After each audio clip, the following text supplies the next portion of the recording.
Hello everyone, welcome back to Poco Piano. My name is Makiko Hirata. In the previous episode, we talked about chromaticism versus diatonicism. How much chromaticism to use in the music waxed and waned over the course of the history of Western music. And it reflects different historical events and aesthetics, and very interesting. For example, throughout the course of medieval and Renaissance church music, composers experimented with more and more chromaticism, and they always conflicted with the church people, saying that it obscures the text and then it increases and decreases. When there was the Reformation, then the music became very simple, very diatonic, just like Luther wanted to translate the Bible into vernacular languages. Music became simple so that everybody can understand and appreciate church music. With the rise of the secular aristocratic power, court music became the mainstream music in the classical period. Symmetry, elegance, and pleasant feeling became very important to music. Musicians were considered to be more of a craftsman and paid accordingly. But with the philosophy of enlightenment, where the individual reasons became as important as the principles of the church and state, music became a medium of self-expression for the artists, and musicians' status became more elevated as that of the artists. Mozart, whose pieces you've been listening to, the Twinkle Twinkle variation was Mozart's, and Sonata,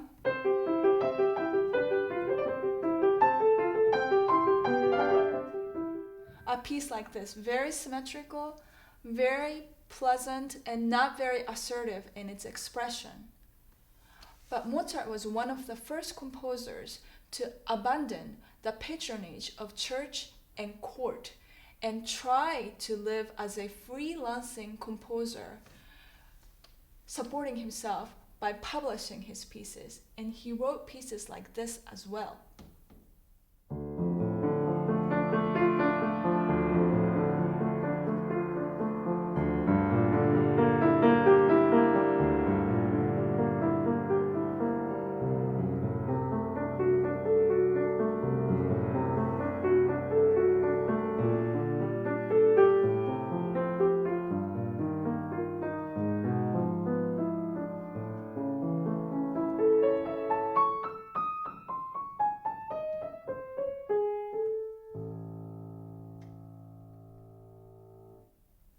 With much chromaticism and very radical use of silences and forms.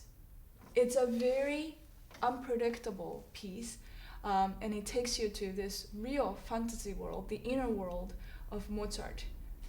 It has very many tempo changes and very fast cadenza-like passages without the bar lines. In fact, this is a very experimental piece for his time, and he left this piece unfinished. This means many things. It wasn't commissioned, and also we don't know how it was to be ended in Mozart's mind. Mozart's D minor fantasy, written in 1778.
I hope you enjoyed it. I'm glad you could join me today.